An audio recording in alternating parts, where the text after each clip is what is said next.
Hey, what's up? So I'm making this video as a response to one of my students, Barbara, in the Creative Strings Academy. She's working on this song and she wanted me to give her some tips for how to practice it. So that's what I'm going to do. The song is called Hasta Siempre Comandante, so stick around.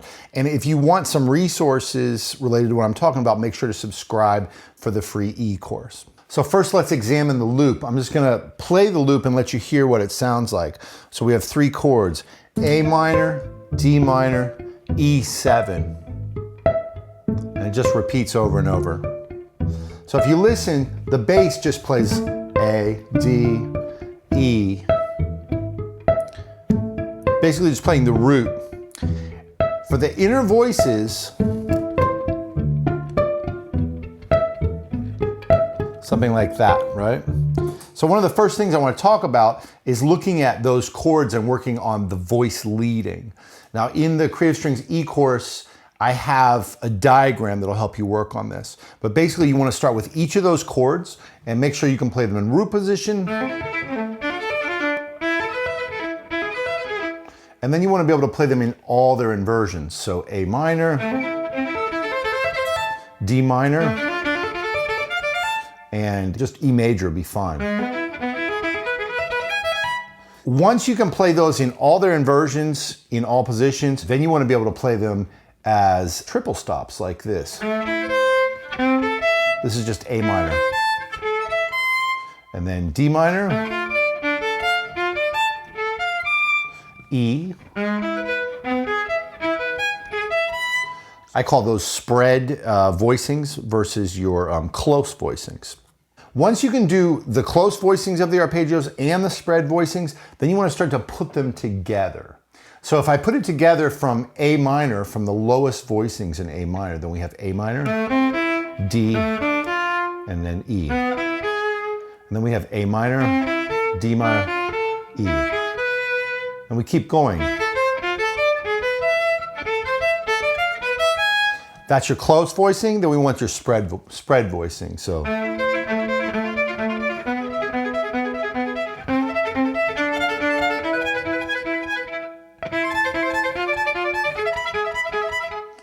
that's where we're actually voice leading the chords next to each other. And if you hear, that's basically what I did here.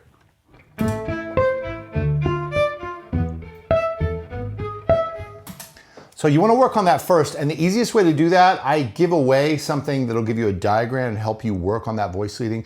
It's in the Creative Strings e-course. So there should be a card right here or a link in the descriptions where you can get that free course. But I know, Barbara, you've already worked on this a little bit. You're looking for sort of the next steps, like once you've worked on those arpeggios, what can you do here? So I'm going to talk about those next. So one of the questions, Barbara, you asked me was about what scales you should use on these chords. And I'm going to try to answer that one way. First of all, we already talked about the primacy of working on the arpeggios and finding those voicings. But another way to work on this is to look at the scales. So I'm going to make some suggestions about a choice of scales. In this case, for our A minor chord and our D minor chord, I'm going to suggest one scale.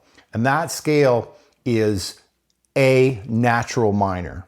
So no sharps, no flats. I'm going to play it on both of those chords, A natural minor. When we go to the E7 chord, at that point, I'm going to use the A harmonic minor scale, starting on E. So if you listen on A minor and D minor, I'm using A natural minor, A harmonic minor, natural minor, harmonic minor. I could also do different variations of that. So I could do like a pattern up and down. So I could play, I'll just do this simple pattern.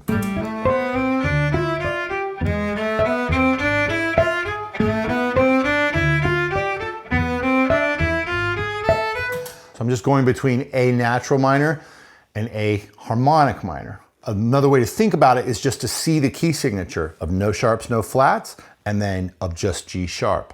In that case, I just kept moving that pattern of 8 ascending notes up and down. But I could change that pattern. So for example, I could play this pattern.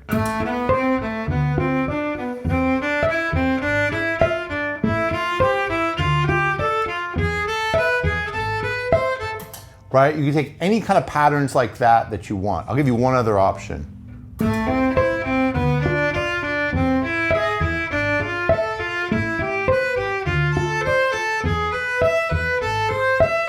Now you can hear when you play these patterns in a scalar fashion that they don't always work out exactly the way you want them to with the chords, right? But it's a great way to practice it. Now, as a general rule, one of the recommendations that I make for people is to try to land on a chord tone on a downbeat.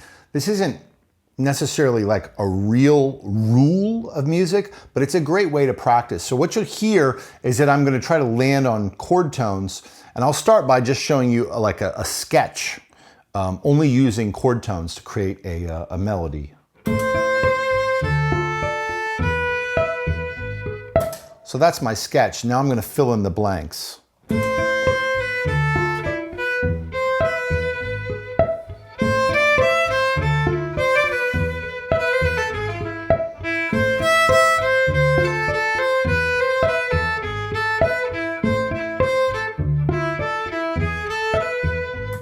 So that's one strategy you can use, is where you find chord tones as your skeleton and then you fill in the blanks. Here's another important strategy that I would recommend, which is to actually think about the rhythms that you want to use and then add the notes later. So I'm going to try to think about this rhythm. Ba ba ba ba ba ba ba ba. Okay.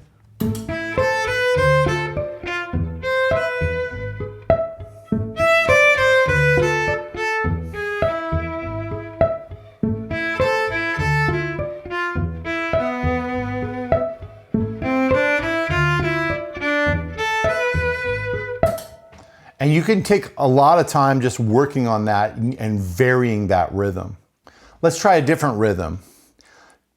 Da da da da, ba ba ba ba da da.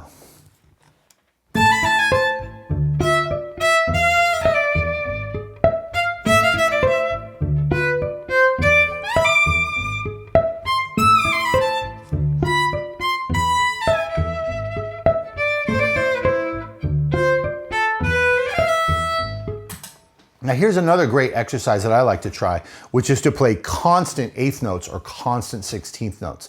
Let's start with just eighth notes. It's sort of a different way to test yourself, and if you need to, you might need to slow it down a little bit.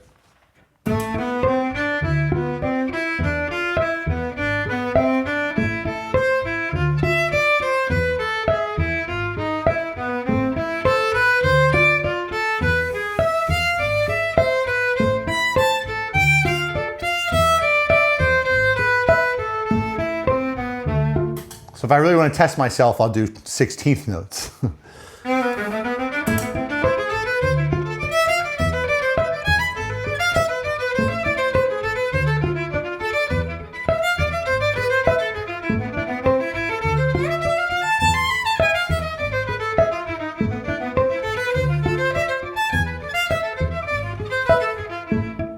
So another idea is to find just a simple phrase or a simple skeleton of a phrase and do more variations on that. I already talked about using the skeleton of just the chord tones, but what if we have like a real melodic idea with more nuance, and we want to just change it slightly? So I'm going to come up with a starting point for that.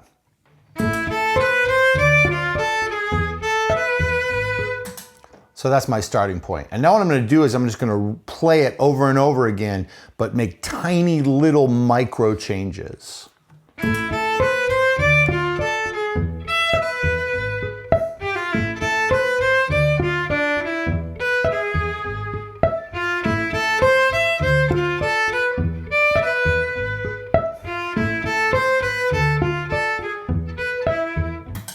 So sometimes I'm starting on the same note, ending on the same note, using a similar rhythm, but I'm just taking minor changes.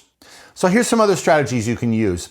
You can write out your solo, like you can put your instrument down, you can put pencil to paper and take a look at the voices in the chords, right? Take a look at the chord scales that I mentioned. And again, if you don't already have this information, definitely sign up for the Creative Strings e-course, because I give you sort of a diagram for working on this voice leading and mapping it out on the instrument. And another strategy that you can use is that you can actually find other licks or other solos that other players have played, whether it's on this particular song and you transcribe something that someone played on this song, or whether it's from another song where they have a minor chord.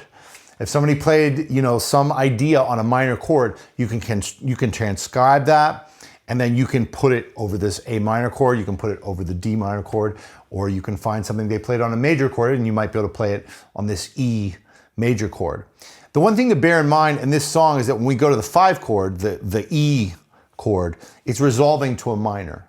So sometimes the licks that you hear people playing on a 5 chord will sound different if it's resolving to a tonic minor than it will resolving to a tonic major. So here's a couple more ideas that you can use. You can think about your phrase length. So for example, I could make sure that each one of my phrases is really short and sparse.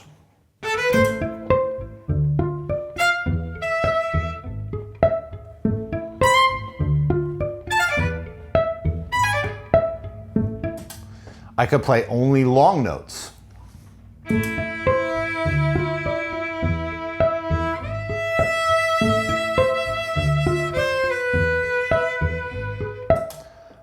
I could think about combining long and short.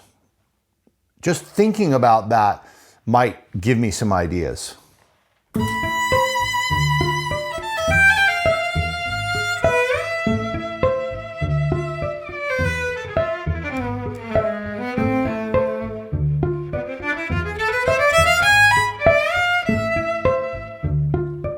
Another thing I could think about is, where does my phrase start? Do I start on the downbeat, or do I start on beat 2, or do I start on the offbeat? So first I'll start a phrase on the downbeat.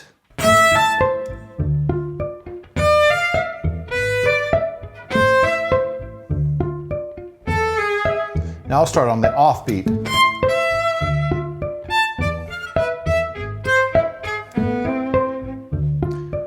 This time I'm going to alternate.